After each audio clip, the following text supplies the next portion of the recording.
C'est quoi ton style, Omé? Moi, j'adore les robes cheveux longs bouclés. Je sais pas pourquoi, je sais pas expliquer. Genre, vous avez un charisme, une mentalité, genre de réfléchir que genre les autres personnes n'ont pas. Et genre, c'est toujours une origine qui m'a toujours intéressée. Est-ce que les Belges, ça passe? Ça pue la merde. Moi, je veux juste des robes, rien du tout. Vous avez peut-être vu passer cette photo sur les réseaux sociaux. Sur cette photo, c'est Johanna qui a été victime d'une tentative de féminicide ce lundi. Elle venait tout juste de réussir à se sortir d'une situation de violence conjugale. Son ex-conjoint était venu rendre visite à leurs enfants et c'est tôt le matin, après l'avoir agressée sexuellement pendant la nuit, qu'il a essayé d'étrangler et d'étouffer Johanna. C'est un homme un peu dérangeant, le président Sankara.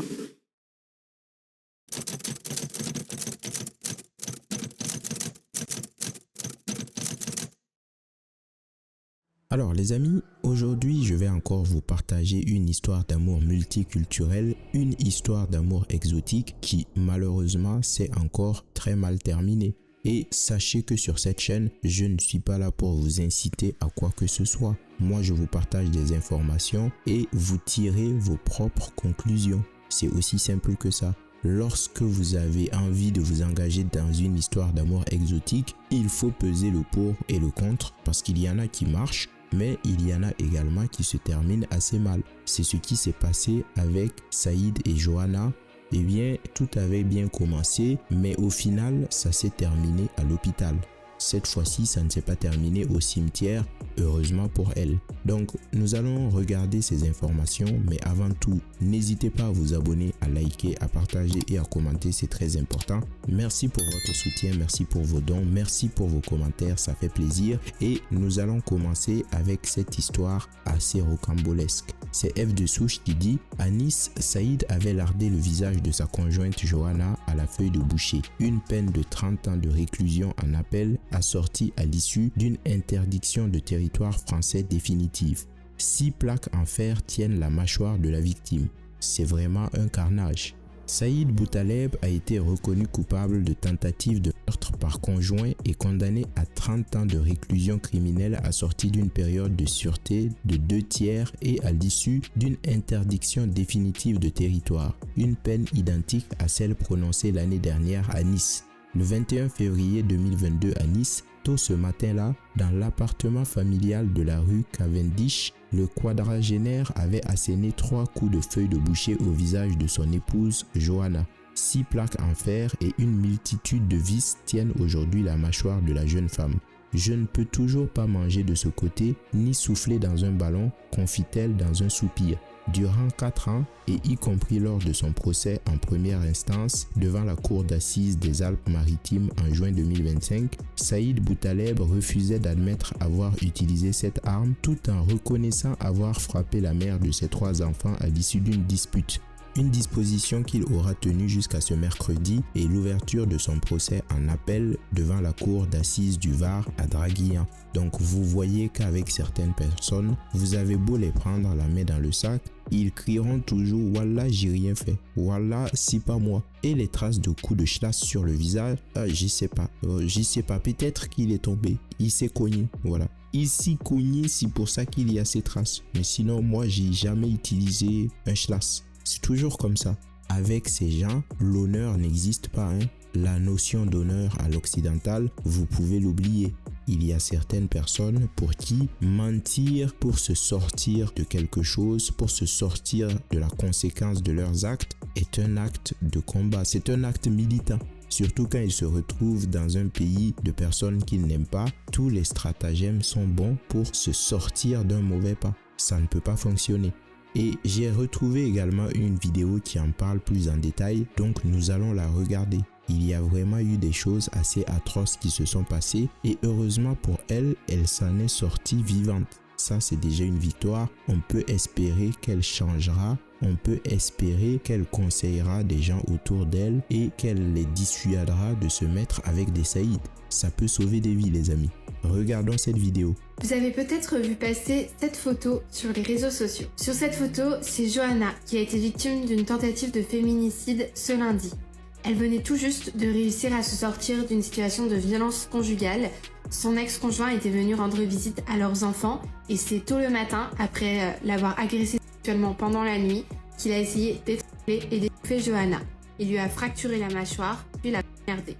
Ensuite, est-ce que vous vous rendez compte de la violence de ces actes? Et pour certaines personnes, c'est normal. Voilà, c'est normal. Younas, il m'avait manqué d'irrespect. Voilà, c'est comme ça. Il y a des gens pour qui la violence n'a absolument rien de mal. Surtout quand il faut tapoter sur des femmes. Surtout quand il faut réduire des femmes au silence. Tout ça, ça existe parce que malheureusement, dans certains pays, c'est toléré, voire excusé. il a fui en la pensant morte. C'est son fils de 5 ans qui a réussi à contacter les secours après avoir vu l'attaque. Johanna avait plusieurs dizaines de fois porté plainte contre cet homme, notamment la veille encore pour une tentative de viol. Il avait déjà essayé de l'assassiner il y a 6 mois. Rien n'a été fait pour protéger Johanna et ses enfants. Pour soutenir... Bon, moi je suis d'accord, la justice n'a pas fait son travail. Mais ce qui est frustrant dans cette vidéo, c'est que cette personne parle de beaucoup de choses, mais omet de dire qui était l'agresseur. Et ça, c'est quelque chose qu'il ne faut pas négliger. Qui a bien pu faire ça? Est-ce qu'on peut connaître son origine ou à minima peut-on connaître son nom? Parce que toutes ces personnes sont malhonnêtes. Si ça avait été Florent ou Florian qui avait attaqué son épouse, toutes les informations auraient été données dans les 10 premières secondes. Là, on ne sait pas qui a bien pu faire ça, c'est un homme, voilà. Si vous cherchez à savoir qui est à l'origine du mal, ce sont les hommes. Et ça, c'est vraiment énervant. Cette mère et sa famille, vous pouvez suivre le compte Justice pour Johanna, tenu par la sœur de la jeune femme. D'accord, c'est très bien. Et s'il y a des gens qui veulent soutenir la famille, n'hésitez pas. Ça peut les réconforter et ça peut leur donner du courage pour surmonter cette épreuve. Et je le redis, c'est une bonne chose qu'elle s'en soit sortie, même si elle a des séquelles. C'est malheureux, mais au moins, elle n'est pas au cimetière. Donc, voici comment s'est terminée cette histoire et j'espère vraiment que la justice veillera à ce que la peine soit exécutée de façon correcte. J'espère que cette M fera ses années de prison et qu'après, elle sera renvoyée purement et simplement dans son pays.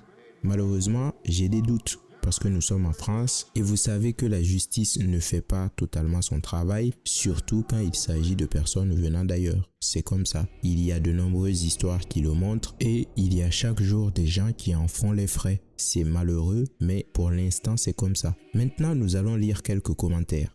À un moment, c'est une femme forte et indépendante. Pourquoi c'est à l'État de la protéger de son ex-conjoint? Bon, je ne suis pas d'accord avec cette affirmation parce que vous avez beau être fort, indépendant ou quoi que ce soit d'autre, l'État a le devoir de vous protéger. C'est bien pour ça qu'on interdit aux gens de se faire justice eux-mêmes. Parce que si on suit sa logique, imaginons que cette femme ait pris les mesures qu'il faut pour se protéger de cette M. Imaginons que ce mec soit venu et qu'il ait perdu la vie. Elle aurait fini ses jours en prison parce que ça, l'État ne le cautionne pas. On refuse que des gens qui se sentent en danger se protègent eux-mêmes. Donc la seule solution, c'est que l'État veuille bien faire son travail et prendre des mesures pour vous protéger de personnes menaçantes. Et tout ça, on le voit bien en France, ça ne marche pas. Combien de drames faudra-t-il pour que la justice se réveille?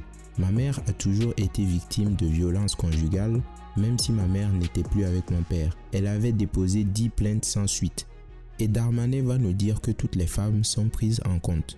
Ce petit sera traumatisé à vie. Oui, moi j'ai beaucoup de peine pour ses enfants et surtout pour le petit qui a dû voir ça, qui a dû voir sa mère se faire littéralement charcuter par Saïd et qui va garder ce traumatisme toute sa vie.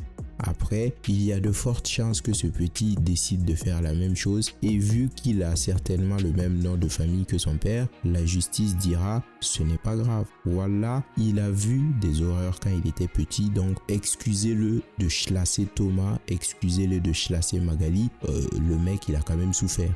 Rien n'est jamais fait pour ses victimes, toujours à attendre que quelqu'un soit mort pour réagir, c'est inadmissible. Elle a eu de la chance de s'en sortir vivante. Combien de femmes vont devoir mourir des mains de leur conjoint avant que de vraies décisions soient prises?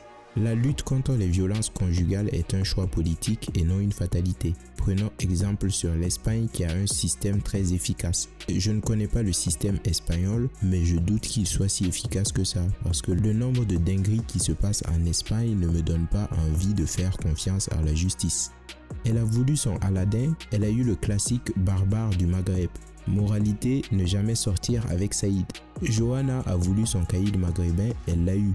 Mon Dieu, et on nous dit après ça que la PDM ne serait pas utile. Elle a décidé de se foutre en couple avec Saïd. C'était tout pour moi. Merci et à la prochaine. Johanna est devenue Albator grâce à Saïd. Albator va continuer à voter LFI, CQFD. Est-ce que l'interdiction de territoire français va tenir? Saïd devrait purger sa peine dans son pays. Mes yeux sont secs pour Johanna. Elle a voulu, elle a eu et n'a pas été déçue à la suivante. C'est le genre d'individu qu'il faut envoyer dans son pays d'origine purger sa peine, ça fera de la place. Il faut réfléchir quand on prend un fiancé, sinon on peut le payer très cher. Dis-moi qui tu fréquentes, je te dirai ce que tu risques, je dis ça, je dis rien. La dure loi de l'islam encore et toujours. Johanna faisait sûrement semblant de ne pas savoir pour paraître progressiste et hype aux yeux de ses copines. Tout ça c'est la faute des hommes, voilà, bien évidemment. Bref, vous savez déjà ce que je pense de ce type de situation. Eh bien, j'espère qu'elle s'en est remise et j'espère vraiment que ça ira bien pour elle. C'est tout ce qu'on peut lui souhaiter. Et j'espère également qu'elle ne fera plus les mêmes erreurs. À un moment donné, il y a énormément d'histoires qui montrent que le choix du conjoint peut être déterminant. Donc, il faut faire très attention. Et même si certaines histoires peuvent paraître excitantes, eh bien, elles peuvent conduire à des conséquences désastreuses. Je vais m'arrêter là. Dites-moi ce que vous en pensez. N'hésitez pas à vous abonner, à liker, à partager et à commenter. Et moi, je vous dis à très bientôt. Ciao. Blanc sans le laine, avec black, comme quoi sans haine, on est tous les mêmes.